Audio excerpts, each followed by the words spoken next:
Salut, c'est Bruno alors bienvenue sur ma chaîne YouTube. Si vous êtes ici, c'est que vous êtes abonné ou bien vous êtes tombé sur ma chaîne comme par hasard. Donc je vous souhaite la bienvenue et pour les personnes qui ne sont pas encore des abonnés, je vous laisse 5 secondes afin de vous abonner et aussi n'oubliez pas de cliquer sur la petite cloche pour recevoir les notifications. Voilà, les 5 secondes sont écoulées. Aujourd'hui, je vais vous parler des astuces afin pour réussir un entretien d'embauche. Alors, les dimanches pour avoir une entrevue sont les suivantes. Il faut tout d'abord avoir une planification. La planification consiste à la préparation du CV et aussi la préparation de la lettre de présentation qui est aussi la lettre de motivation. Mais tout d'abord, vous devez savoir que pour avoir un entretien d'embauche, il faut que vous soignez votre image sur les réseaux sociaux.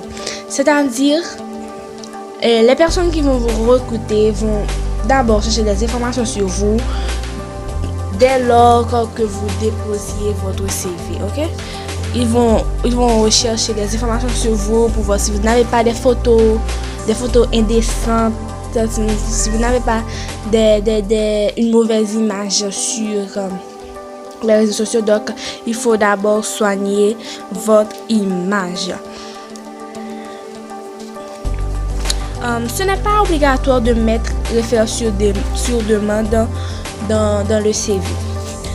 Mais si toutefois vous décidez de mettre une référence sur demande, vous devez prévenir les personnes dont vous mettez leur nom afin qu'ils se préparent à ce que l'entreprise les appelle. Je pense avoir été clair.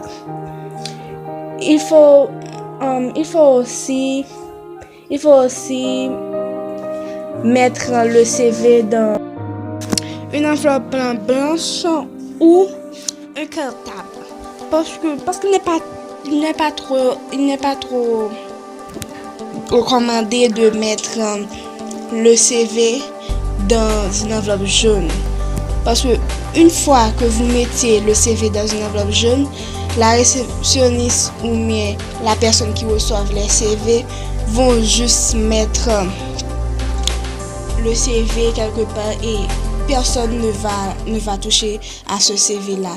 Mais une fois que vous mettez le CV dans une enveloppe blanche ou dans des cartables, ils vont voir que vous avez le minimum de respect pour l'entreprise et ils vont être intrigués par ce qui se trouve par le contenu de cette enveloppe en question là. Donc il faut que vous mettiez le CV de préférence dans une enveloppe blanche ou dans un cartable.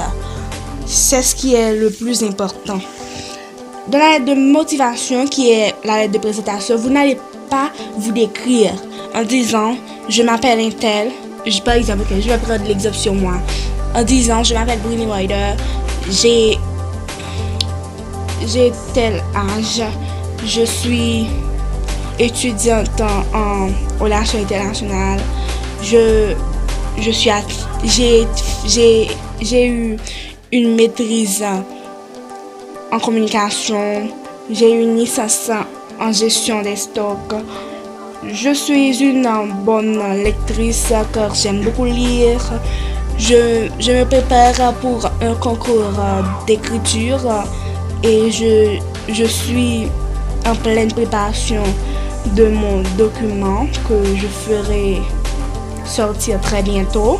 C'est un livre très génial et ce livre va vous parler de la situation de mon pays, mais à travers des personnages. Il y aura des personnages qui vont s'exprimer. Vous allez sentir leur souffrance. Bien sûr, j'aime jouer au football, j'aime lire, j'aime regarder la télévision. Mon passe-temps est le YouTube. Non, vous n'allez pas dire toutes ces choses-là. Il ne faut pas dire vos passe-temps dans la lettre de présentation. Vous allez justement parler de la formation que vous aviez eue dans tel domaine et les matières dont vous maîtrisez. Par exemple, vous pouvez dire, comme je disais tout à l'heure, je suis vous pouvez mettre votre nom, mais pas besoin de mettre votre âge parce que vous alliez mettre votre année de naissance dans le CV. Très bientôt, je ferai une petite vidéo pour le CV et la lettre de présentation. Parce que pendant que je présente cette vidéo-là, pendant que j'enregistre cette vidéo, je vois que vous aviez besoin d'une vidéo sur le CV et la lettre de motivation. Mais je n'avais pas préparé une présentation sur ces choses-là, donc c'est pour ça que je ne vais pas vous expliquer, mais une prochaine fois je vous expliquerai comment faire un CV, comment faire une lettre de motivation. Mais pour le moment, je vais me contenter de vous donner quelques détails. La lettre de motivation, vous alliez dire que vous aviez eu une formation de tel domaine. Par exemple, vous pouvez dire que vous aviez, par exemple, si vous aviez eu une formation, par exemple, c'est un exemple que je vais vous donner là. Si vous aviez eu une formation dans le droit, vous allez dire que vous aviez eu une formation dans le droit. Ou peut-être vous alliez dire que vous aviez eu une formation de la communication. Mais il ne faut pas mentir, il faut éviter de mentir. Il faut éviter de mentir et dans les CV et dans les lettres de motivation. Parce que les gens qui vous recrutent vont savoir à tout prix, vont chercher à savoir si vous mentez ou pas. Donc évitez les mensonges parce que les mensonges peuvent amener votre carrière très très très loin. Et je dis, vous pourriez ne jamais avoir travaillé dans votre vie. C'est un conseil d'amis. Il faut respecter ces choses-là. Il ne faut pas mentir. Il faut respecter l'éthique de l'entreprise. Évitez de mentir. En plus, vous allez dire aussi que vous aviez eu une formation de tel domaine, et aussi vous allez dire les matières dont vous maîtrisez. Par exemple, si vous étudiez les relations internationales, vous pouvez dire je maîtrise la communication orale, ainsi que la communication française, que vous maîtrisez la gestion des ressources humaines, ou bien vous pouvez dire que vous maîtrisez les relations publiques ou bien les relations internationales. Vous pouvez dire que vous maîtrisez l'informatique très bien, ou bien vous pouvez dire que vous maîtrisez la diplomatie, le droit international. Il y a beaucoup de choses, donc vous pouvez, si vous êtes doué dans une matière, vous pouvez le dire, mais il ne faut pas mentir. Évitez de dire que vous parlez telle langue, pourtant vous ne parlez même pas. Vous ne la parlez même pas. Évitez de dire ces choses-là. Vous parlez anglais, vous mettez anglais. Vous parlez français, vous mettez français. Vous parlez espagnol, vous mettez espagnol. Vous parlez Dutch, mettez Dutch. Mais ne dites pas que moi je parle l'anglais, je parle français, je parle l'espagnol, je parle le Dutch, je parle le mandarin, je parle le français, je parle il y a quelle langue aussi? Encore le portugais, je parle, etc. Ne mentez pas. Il y a des cas particuliers dont les gens parlent beaucoup de langues, c'est vrai. Mais il y a des gens qui maîtrisent que seulement 2 langues, ou bien il y en a qui maîtrisent seulement une seule langue. Par exemple, je vais prendre l'exemple sur moi. Je ne parle pas plusieurs langues. Je parle seulement le français et la langue de mon pays. Je comprends l'anglais. Je comprends aussi l'espagnol, mais je ne parle pas ces langues. Je peux me débrouiller parce que dans mon école on fait une formation de ces langues là, mais je peux me débrouiller. Par exemple, je peux me présenter en anglais ainsi qu'en espagnol. Je peux comprendre si quelqu'un dit du mal de moi en anglais ou en espagnol, mais je ne peux pas parler comme les personnes qui sont nées dans ces pays là, donc dans les pays qui parlent anglais, espagnol. Donc ne mentez pas. Si moi je peux voir mon CV, je vais mettre je parle le français et la langue de mon pays et ma langue maternelle. Donc évitez ces choses là. Ok, je pense que ces choses là que je viens de mentionner sont très importantes. C'est vrai, ce sont des petites choses ce sont des petites choses, mais il y a certains d'entre vous qui ont sûrement déjà fait cette erreur ou mais qui ne savaient pas. Il faut éviter les fautes d'orthographe. Et aussi, il faut éviter les couleurs sur les photos. De préférence, mettez une photo noire et blanc. Donc, c'est mieux que prévenir de éviter ceci. Et aussi, il faut que vous sachiez qu'il y a deux types d'entrevues. Il y a entrevue individuelle et aussi entrevue collective. L'entrevue individuelle se fait seulement avec une seule personne, par exemple, une personne qui recherche, par exemple, ok, je vais vous expliquer, parce que je ne vois pas vraiment comment je vais vous expliquer cette chose-là. Mais je vais prendre l'exemple sur moi. Par exemple, je suis Britney Ryder, je cherche un emploi, j'ai un rendez-vous, j'ai un entretien d'embauche avec un recruteur ou des recruteurs et donc je vais me retrouver seule avec ces recruteurs-là parce qu'il y a des membres du conseil des recruteurs qui peuvent aussi décider de venir assister. Mais il ne faut pas vous laisser intimider parce que c'est juste ça, vous intimider à un point que vous faites pisser sur vous-même. Désolée. Donc évitez le stress, évitez d'être timide, chassez le stress, restez naturel. Et il faut toujours être souriant parce que le sourire peut apporter la bonne humeur dans une salle.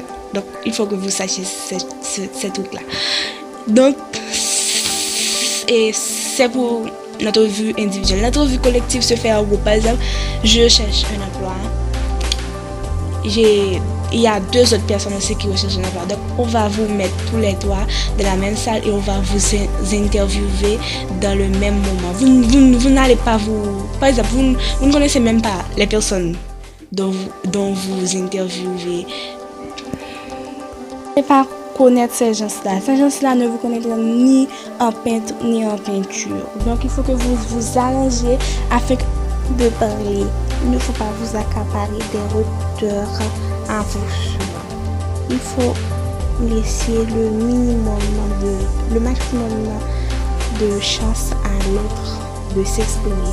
Parce que les recruteurs cherchent une seule chose en faisant l'entrevue collective. Ils recherchent l'esprit d'équipe. Il va choisir, ils vont choisir qu'une seule ou deux personnes. Et la personne qu'ils vont choisir doit avoir un esprit d'équipe, un esprit à coopérer avec les autres. Donc vous devez être coopératif, vous ne devez pas être égoïste à vouloir parler vous-même, vous seul. Donc essayez de laisser aux autres le temps de parler.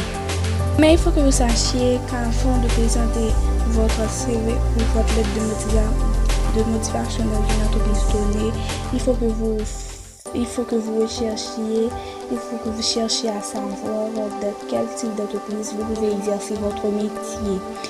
Il faut se renseigner sur les entreprises où vous allez postuler afin de savoir quelle méthode ils emploient et quelle méthode être la seule personne à parler dans la salle. Il faut éviter d'être des centres d'intérêt. Ensuite, il faut faire des recherches. Il est important de faire des recherches avant de postuler.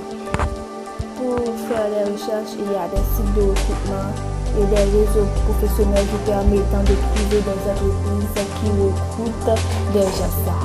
Mais vous devez aussi chercher de quel type d'entreprise vous voulez exercer votre métier et des informations à propos de ces entreprises-là. Vous ne devez pas vous précipiter à aller poser votre candidature dans une entreprise que vous ne connaissez même pas. Vous ne connaissez même pas son fonctionnement. C'est très dangereux, ce n'est pas recommandé. Et après, vous devez savoir quels sont les matériaux pour une entrevue.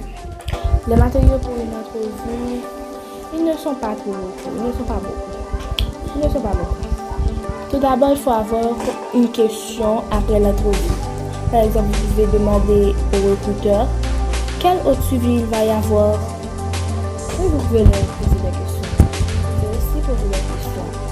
Et aussi, vous pouvez aussi demander si vous pouvez chercher un autre endroit pour travailler. Parce que vous ne devez pas rester à attendre qu'ils vous appellent. Vous ne devez pas rester. Donc, si ils vous disent oui, donc vous achetez. S'ils vous disent on va vous appeler, donc vous devez attendre. Et aussi, je vous conseille d'apporter des feuilles vierges afin de noter les questions et aussi les explications que le recruteur aura à vous donner. Il faut que vous sachiez que dans un entretien d'embauche, il faut vous préparer. Parce qu'il y a des questions osées. Il y a des questions que le recruteur va vous poser. Sérieusement, si vous répondez de travers, vous allez échouer. Ça, c'est sûr, je vous le garantis. La première question osée que le recruteur peut vous poser, c'est « Parlez-moi de vous ». Oui, il va vous demander de parler de vous. Cette question est souvent posée en début d'entretien. Cette question est une piège dans laquelle plusieurs candidats échouent. La plupart des candidats pensent qu'il faut parler d'eux. Pourtant, c'est le contraire. Il faut toujours rester professionnel. Donc, il est conseillé de parler de votre parcours professionnel de préférence. Je vais vous donner un exemple. Je vais le sur moi. Vous pouvez dire « J'ai exercé ma carrière en entreprise, puis dans le conseil. Je suis offensive et curieuse. Comme mon relationnel est aisé, je suis rapidement devenue manager, une mission qui me tient vraiment à cœur. » Voilà, vous pouvez répondre comme j'ai répondu. Largement, c'est une bonne réponse, je vous le garantis. Une deuxième question s'impose. En quoi le poste à pouvoir vous intéresse-t-il? En posant cette question, le recruteur cherche à savoir si le candidat ne va pas laisser l'entreprise pour un autre poste dans une autre entreprise à l'avenir. C'est pour cette raison que vous devez faire le maximum de recherches sur l'entreprise en question avant de poser votre candidature. En voilà une stratégie afin de réussir à répondre à la question. Il faut ouvrir un sujet afin de convaincre le recruteur qu'on s'intéresse non seulement à l'entreprise et au contenu du poste, mais aussi à ses produits, à ses employés, à sa culture d'entreprise, etc. Dans cette démarche, il faut que vous posiez des questions au recruteur afin qu'il puisse voir votre intérêt pour le poste. C'est très important. Par exemple, je peux dire, qui va être mon employeur? Est-ce que cette entreprise, est-ce que dans l'entreprise, je vais avoir le droit de parler, je vais avoir le droit de donner mes idées? Oui, vous pouvez poser des questions. Et aussi, il y a une troisième question qui est très fréquente. Quel est votre principal défaut? Là, c'est vraiment dur à répondre. C'est vraiment dur à répondre. Là, vous disiez dans votre tête, je dirais que colérique, je suis égoïste, etc. Non, vous ne devez pas dire les points négatifs. Vous devez plutôt changer le négatif en positif. C'est-à-dire, vous pouvez dire, je suis trop perfectionniste. J'aime que mon travail soit bien fait. J'aime que tout soit parfait. J'aime l'ordre. Vous pouvez aussi dire, je suis un bourreau de travail. Je travaille sans relâche. Je travaille sans relâche. Je suis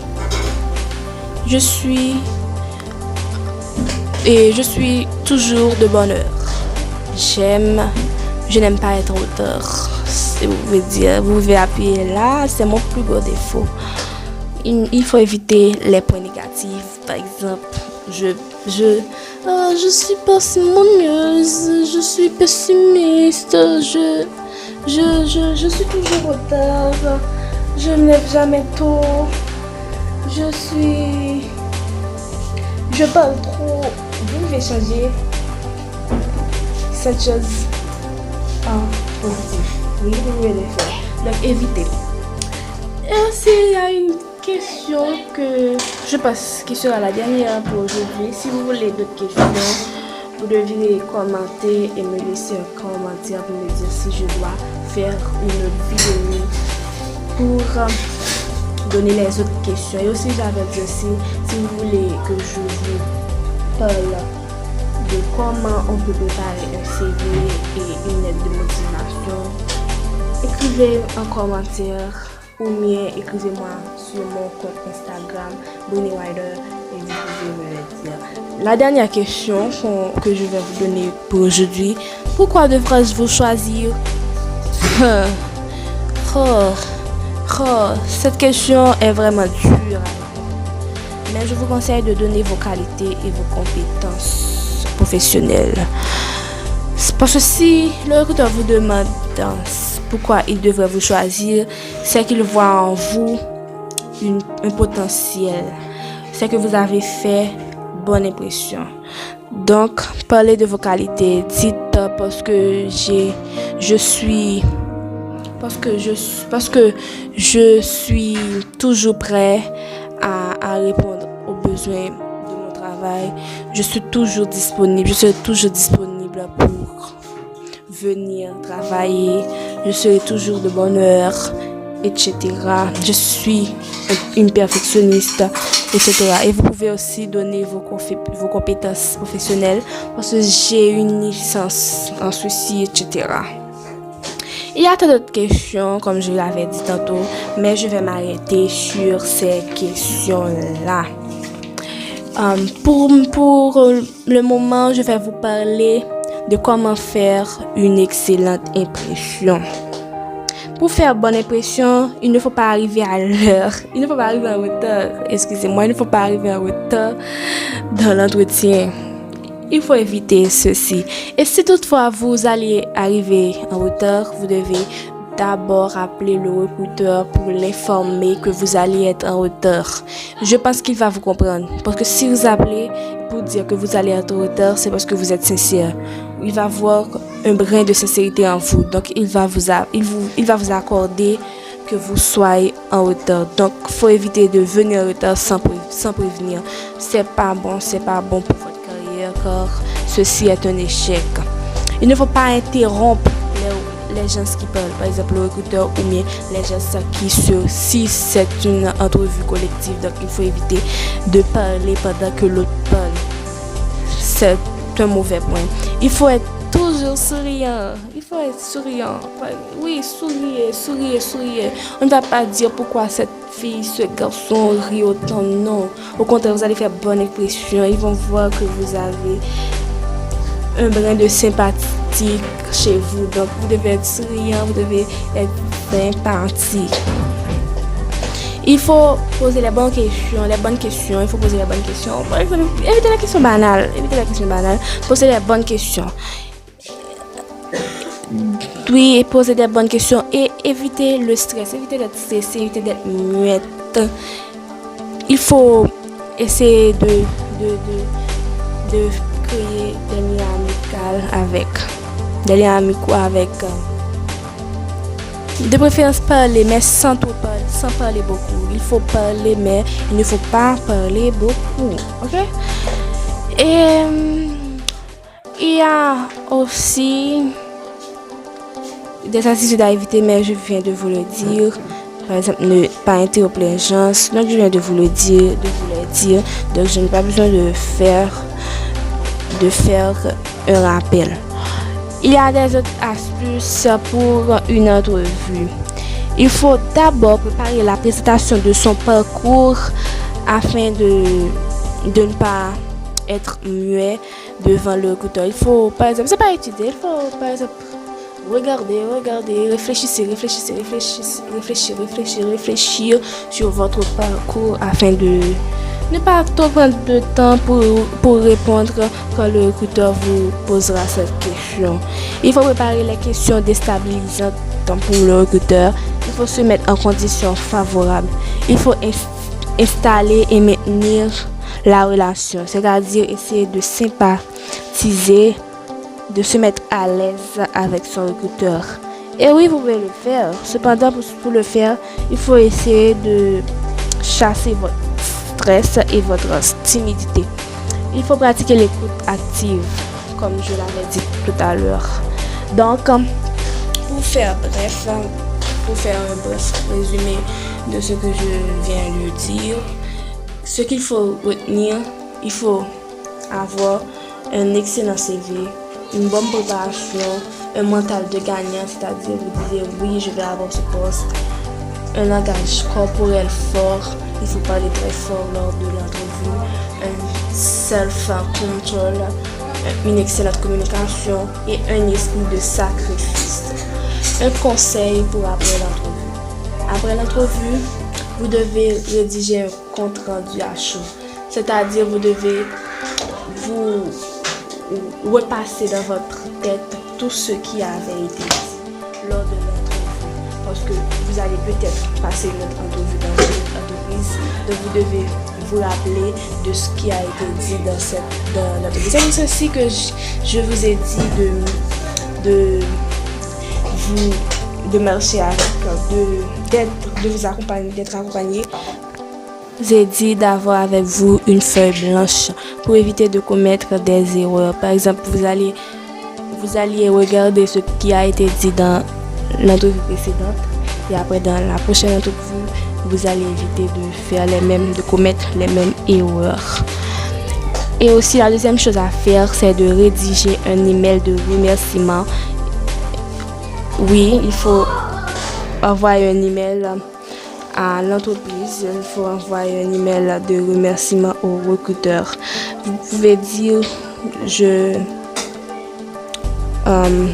vous remercie de m'avoir permis de passer cet entretien, j'ai beaucoup appris, blablabla. Donc voilà les quelques conseils qu'il faut respecter lors d'une entrevue. Il faut respecter ces conseils-là, donc c'est très important. Merci. Au revoir.